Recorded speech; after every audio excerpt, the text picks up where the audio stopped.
Welcome to Make Peace with Food. I'm your host, Emily LaVoie, a certified eating psychology coach. I own a virtual private practice, and I work with clients all over the world, one-on-one and in group programs, to help heal their relationship with food and improve body image.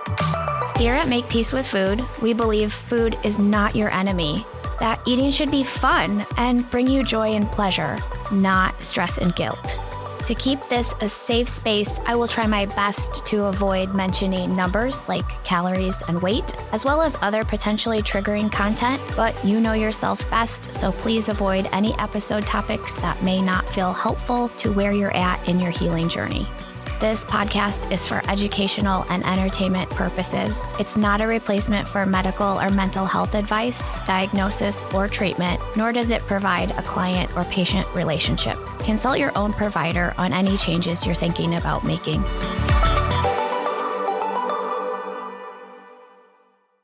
Today's episode is brought to you by my one-on-one coaching.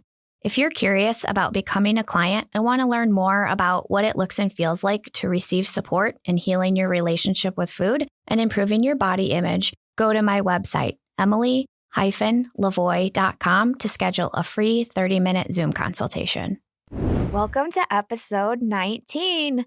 So glad you're here. Before we get started, just going to kind of share a quick update, as always, about just what's going on in my life and real time. It's a few weeks until Christmas. We have here in Kankakee, Illinois, sent some record low temperatures for December. Yeah, some like absolute frigid days and nights, which is the time of year that really makes me want to cook. Like, I've been doing so much cooking, spending time in my kitchen. So I want to share with you some of the things that have been exciting for me to make. I've been trying new recipes. I am still stuck in Pinterest world. I haven't upgraded to TikTok. I waste enough time between Instagram and Pinterest that I don't feel like I can waste any more time getting into any new platforms at this point. You don't have to agree with me. That's just my old school way of thinking. But I've been having a love affair with spaghetti squash, and specifically like roasting spaghetti squash. And then if you've ever made it, you roast it, cut it in half, kind of, you can put some olive oil, salt, pepper, seasoning, whatever, and then put it like open side down on a baking sheet. Then roast it for, usually I do like 40 minutes. And then you just take a fork. It's very hot, so you have to be careful. And it just like shreds into, I think, really delicious spaghetti noodle type texture. And then you can put stuff in it. So like stuffed spaghetti squash. And then you put it back in the oven, like if you put cheese on it to make it melty. But I've been making some amazing stuffed spaghetti squash, like pizza stuffed spaghetti squash. I did one with like roasted broccoli with sausage and cheddar cheese. And then last night I made one with like that Boursin cheese, which is like a herby garlic, almost like cream cheese spread, usually put on crackers, but I put that in one with sliced cherry tomatoes. And then when I stirred it all up, oh my gosh, it got so like almost like creamy and Alfredo-y, and it was garlicky. And I added some chicken breast that I had pre-cooked left over from something else, and put a bunch of shredded mozzarella cheese and put it, just go to Pinterest and search stuffed spaghetti squash. And surprisingly, I didn't think they would reheat that well. Like, I thought the texture would kind of change, but they reheat really good, and they're really yummy as leftovers. It just kind of takes a while to reheat them, like 3 or 4 minutes in the microwave, because they're pretty dense and there's a lot to kind of cook. But yeah, that's kind of my obsession. So I hope that maybe one person is inspired to try something new. And part of my motivation and inspiration behind this is, oh my goodness, my husband is a 38-year-old man who just went to the doctor for the first time in his adult life. He hadn't been to the doctor since the pediatrician, so probably, I'm guessing, before college. And we literally have the best insurance on the planet. Like, people would kill for our insurance plans. We don't pay for anything. Like, we don't even have a deductible. We don't have a copay. He finally got a doctor. got some blood work done. His cholesterol came back slightly elevated, like just barely. But most Americans don't eat enough fiber. I know I kind of cycle in and out of eating what it feels like enough fiber to my body. And I'm always feeling so much better when I'm eating enough fiber. So that's something I've been just putting a little bit of extra energy into and kind of prioritizing fiber just because I love the way that it makes me feel. And who knows, knock on wood, maybe it will help my husband's cholesterol come back into the normal range. If it does, that's great. If not, now that we have a doctor for him and he's doing blood work, hopefully at least once a year, it's just something that we'll keep an eye on. And he does have a family history of high cholesterol. So if he has to go on some sort of Lipitor, Crestor, cholesterol, lipid prescriptions someday, so be it. I love that those are there for the people who need them and keep them safe from having a heart attack or stroke, because that's the last thing we would want for anybody. All right, let's jump into today's episode. Today, I'm talking specifically about body comments. And this episode, the direction I'm going to take is not only just comments, because comments could be like positive or negative. But in this case specifically, I really want to get into why comments in the form of compliments are actually harmful and not helpful long term. And then I'm also going to kind of talk about maybe some things we could do instead of commenting or complimenting a person on their appearance, or like a complimenting a person if you think they have maybe lost weight, and give you guys some ideas. So recently I was involved in a conversation with somebody, and they were talking about this person that we both know.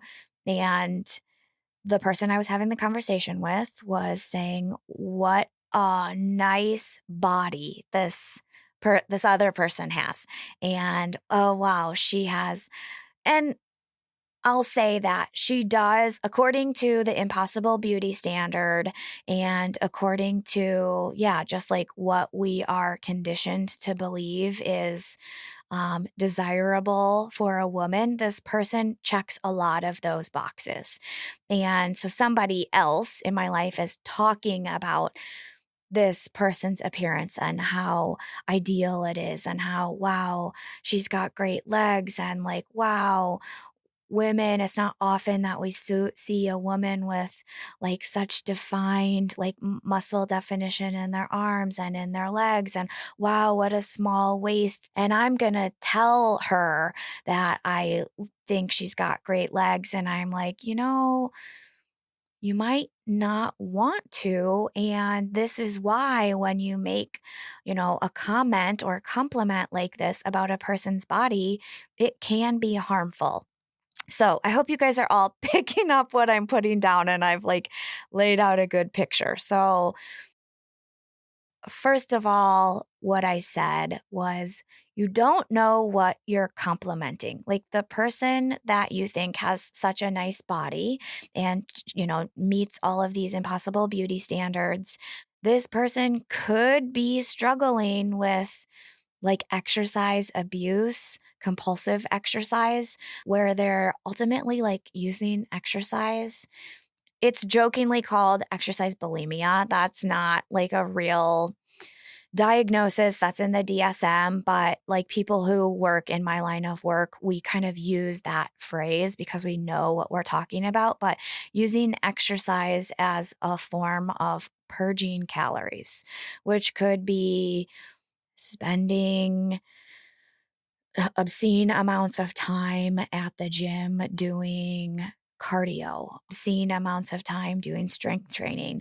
I have seen people use like hot yoga classes as a way to kind of like purge calories, because typically in hot yoga, there is a lot of sweating that goes on, and sweating is not a bad thing.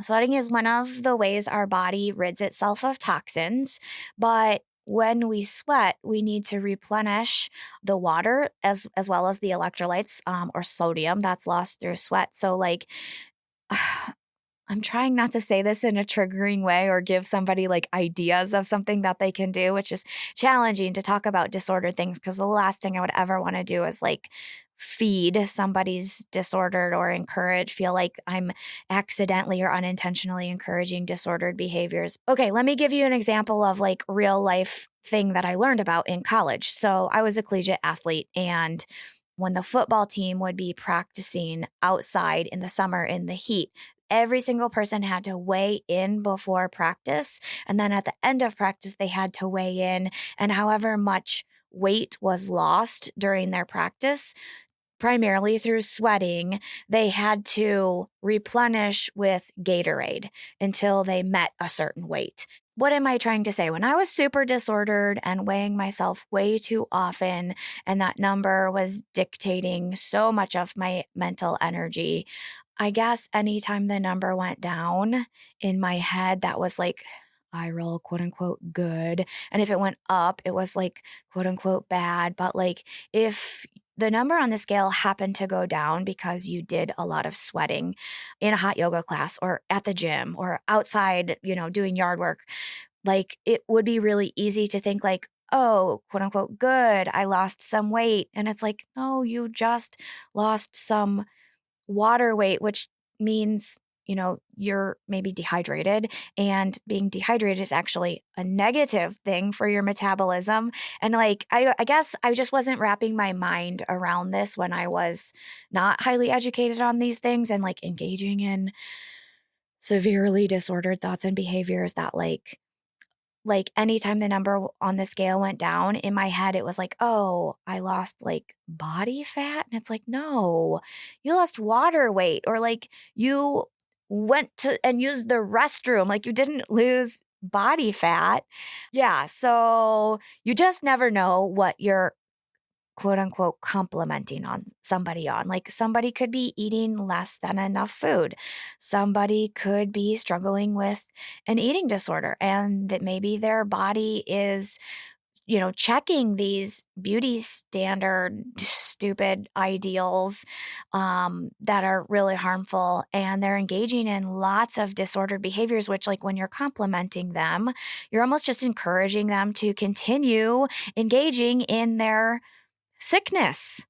And that, could be eating way less than enough or next to nothing. It could be, like obsessively tracking macros and like avoiding carbs, which like when a person is avoiding carbs, they're, avoiding a lot of foods that have vitamins and minerals and nutrients in them. And they're, not eating, like a lot of times it's like fruits and certain vegetables, which is just insane to me. Like a lot of times when a person is grieving or struggling with depression, struggling with some, like maybe the grief of losing a loved one or the grief of the end of a relationship, they sometimes lose their appetite. And you could be complimenting somebody to continue eating less than enough, even as they, journey through their grieving process.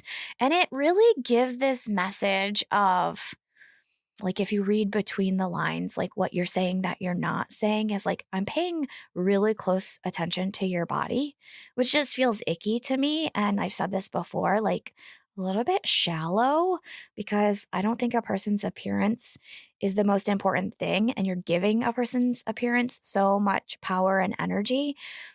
When the person I was originally having the conversation with, I was saying like, eventually when she wasn't picking up on the hints that like I just wanted her to stop talking about this person's body, and I don't think she should give this person the compliments she was saying she wanted to give this person, I was like, gosh, this is like the third or fourth time you've talked about her body to me. Like, don't you think it's just weird that you're talking about her body so much? Like, just kind of bringing it to their attention, like, why are you talking about this person's body? It's strange. Can we talk about something else that's like less shallow?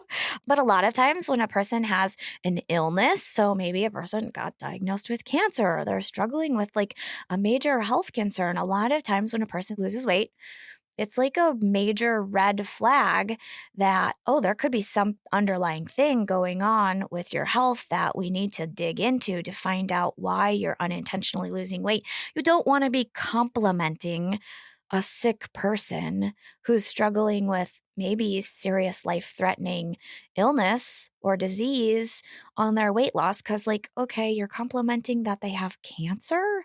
That feels really icky to me too. So another thing that feels really icky to me when I think about like this topic is that our bodies change. And diet culture is so like closely related and like in bed with, intertwined with like beauty culture, and diet culture, beauty culture, like worships youth.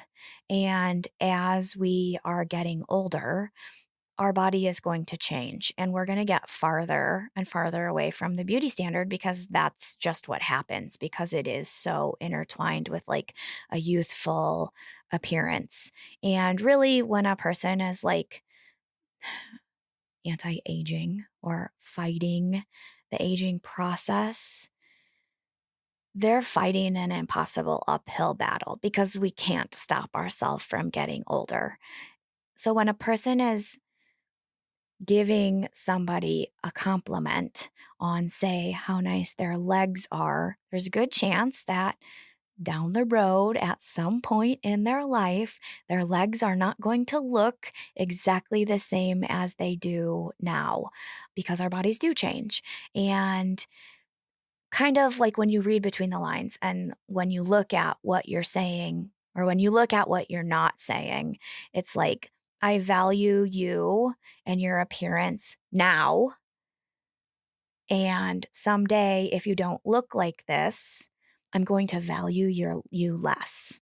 And I get it. You are not a bad person if a compliment feels really good to you. It's almost impossible for a compliment not to feel good. But as we age and get farther away from the impossible beauty standard, the compliments are going to become less and less and fewer and far between. And if we value ourself and our sense of like identity and self-worth is so intertwined with receiving compliments and so intertwined with our appearance, and those compliments stop coming in, then our self-worth plummets and our value plummets, and we don't feel like we have anything to offer the world if we aren't continuing to meet this impossible standard of beauty that we're all moving farther and farther away from. So the other thing that I mentioned is that if somebody else at Thanksgiving would have overheard this compliment that was made to this person who has nice legs and a nice body and nice arms and such a small waist and oh, they're so pretty, and you're giving this person compliments, but not everybody else in the room who's maybe just recently given birth or somebody else who's maybe more in their 50s or 60s, then they feel like, oh, I'm not as valuable to this person because I don't look like this person, or I need to get my pre-baby body back, or I need to look like I looked before menopause, and I want to be as valuable to this person who's making these compliments to this other person, and obviously I'm less valuable because of my appearance. Yeah, so we just want to be careful when we're I don't even want to say be careful. I just don't like comments or compliments about a person's body size or weight or body shape. I do feel like it's okay to compliment a person's hair because hair can easily be changed. You can color it fairly easily, you can cut it, and hair can be a trend. Whereas like bodies aren't trends because we aren't in control of our body shape, size, and weight, the way diet culture has led us to believe we're in control of our body's weight, size, and shape. Then we kind of circled into like what I'm kind of referring to as the Ozempic era, which, side note, mark my words, this Ozempic era that we are currently living in will go down in history as being more harmful to like the collective we, like our body image, than the 80s and 90s, like heroin chic, supermodel, runway model. Like that was so harmful in the 1980s and 1990s to body image. This will be worse. And if you're complimenting somebody about their body appearance and there are like young ears of children, preteen, teenagers within an earshot, that's really instilling in them a message that a person's appearance is really important and you are more valuable to me if your appearance happens to be this way. And if you don't look this way, like this person that I'm giving these compliments to, then you're going to be less valuable and less worthy. And you're not going to meet these beauty standards. And that's just not a message we want the children in our lives. Like I think of, I have 3 nieces and we'll probably end up having more nieces someday. Like that is absolutely not the message I want my nieces to be taking in. I just have so much fear of what harms that could develop into as they age and maybe continue like living on this planet, which is diet culture constantly around us.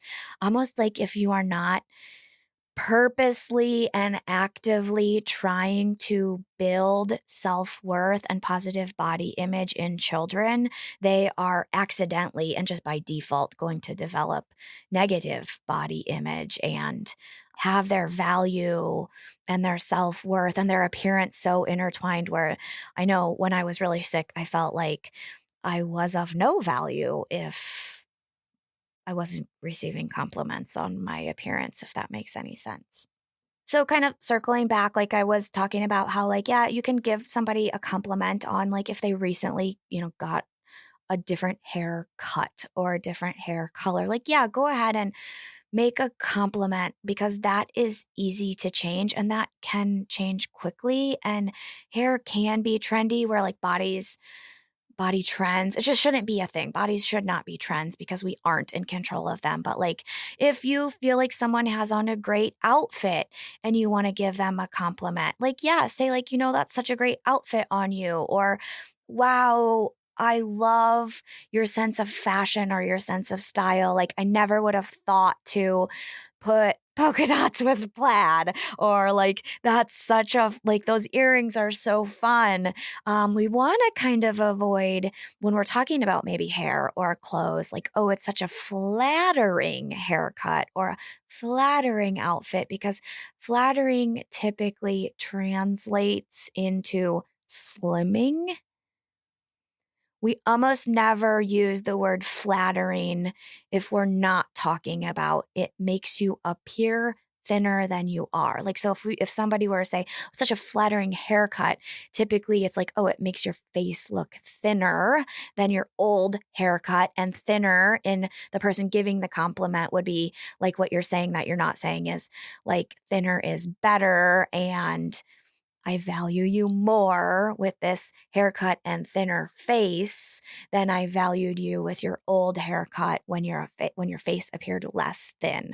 And so like a flattering outfit would be like your body looks thinner when you dress this way versus when you dress that way. So try to be more specific than just flattering, because that, sends that like thinner is better. And like then that sometimes translates to people who are maybe more likely to accidentally fall into disordered thoughts and disordered behavior patterns, that like thinner is better. So maybe if this compliment on this outfit being flattering or this haircut being flattering could kind of cycle into the engagement of disordered thoughts and behaviors for maybe the first time, or maybe it's somebody who's kind of in recovery, but they're triggered and fall back into disordered thoughts and behaviors.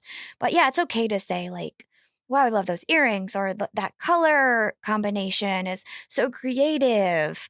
And if we want to compliment a person, some things that we could say about them that wouldn't be harmful in my mind is like, wow, when you laugh, it is just so infectious. I can't help but laugh when I hear you have such a great laugh, or wow, you have such a warm smile. Just seeing your smile makes me feel happy. And I had somebody say, like, well, like, what if that person has had braces and another person doesn't have as straight of teeth, and you're not um, giving them a compliment on their smile? I'm like, yeah, I see why you have that as a question, but like, I feel like that's just like a smile doesn't only have to do with a person's teeth being perfectly straight. Like a smile could have to do with just like a level of happiness that the person kind of gives off, because happiness can be contagious. And I think it's like great to like, oh, it's great to tell someone you have such great energy, and like you just vibrate on this level where like you bring so much energy to the room, and you're a great person to be around because of the energy that you give off. Or like, wow, I love how creative you are. Or if you really want to give somebody a compliment and they brought, an appetizer or a dessert or a dish to the event, like, wow, I would love that recipe. That was such a great recipe. We really, really, really want to avoid complimenting a person on weight loss. I'm going to say it again because I'm so like, I want to get this across loud and clear. Like, complimenting a person on weight loss is almost always harmful. And I mean, like, even if they are intentionally pursuing weight loss and it's clear that they have shrunk, their body is smaller than it was the last time that you saw them, maybe a little bit, maybe significantly, based on the research on intentional weight loss, it's going to fail, meaning that their weight is going to increase again long term. So the weight they lost will be gained back. So just really try to avoid, even if a person if it's clear that a person has lost weight, whether it's because they're sick or grieving or struggling with an eating disorder, or maybe relapsing into disordered eating behaviors, or maybe they are on a diet. Maybe they're on, an injectable GLP-1. We don't know that they're going to keep this weight off. There's a 95% chance or higher, like 95 to 97% chance. That's what every single research study over the last 80, 150 years of intentional weight loss, it just proves that like it's such a small percentage who are able to, in the research field, they call it successful weight loss maintainers, who are able to maintain their weight loss long term, which is like 3 to 5 years or longer. The failure rate of intentional weight loss is astronomical, like 95% or greater, going to gain it back. You're giving somebody a compliment, and it's telling them, like, I pay really close attention to what you look like, and I'm aware that your body used to be larger, and I valued you in that larger body less, and I value you in the smaller body much more. You're much more acceptable to me in the smaller body. You're much more lovable to me in this smaller body. And then fast forward to when the diet is no longer sustainable, or they can't stay on Ozempic for 10 years because now they're struggling with malnourishment or things that we see in people with eating disorders, or they couldn't stay on the injectable GLP-1 because it made them so incredibly sick, and constantly having to run to use the bathroom and struggling with diarrhea and just feeling nauseous all of the time, and that caused them to gain the weight back eventually. Whatever the reason is that they're no longer struggling with the eating disorder, they end up gaining the weight back, and the compliments stop, because it's very obvious when a person's constantly getting complimented, and then like they get slower and slower and slower, and then eventually the compliments just kind of come to a screeching halt, that I'm no longer as valued in the world. I'm no longer as lovable or as acceptable or as worthy or as pretty to these people as I used to be in my smaller body. That is the absolute last message that I think you would want to accidentally give to somebody, especially somebody that you're supposed to love, like a close friend or a family member.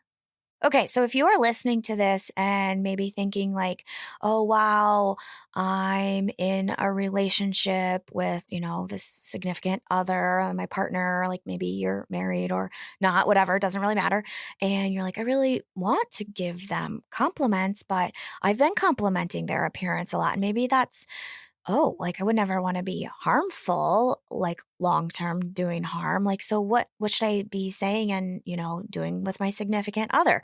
I think it's okay to like make comments and compliments to your significant other that you're attracted to them, but it shouldn't be based solely on their appearance. So like, yeah, maybe once in a while, like if you guys are going on a date and your partner, like put time and effort and energy into like picking out an outfit and it's kind of like outside of their normal like quote unquote uniform that they wear around the house, like their sweatsuit that they're normally wearing, like they put on heels and they, did their hair and put like energy and effort into like making their hair look a certain way or putting on makeup more than they usually wear. And like, they like, and you want to say something like, yeah, definitely say like, "Oh my gosh, like that's such a great outfit," or like, "Wow, your hair looks really great. You're like, I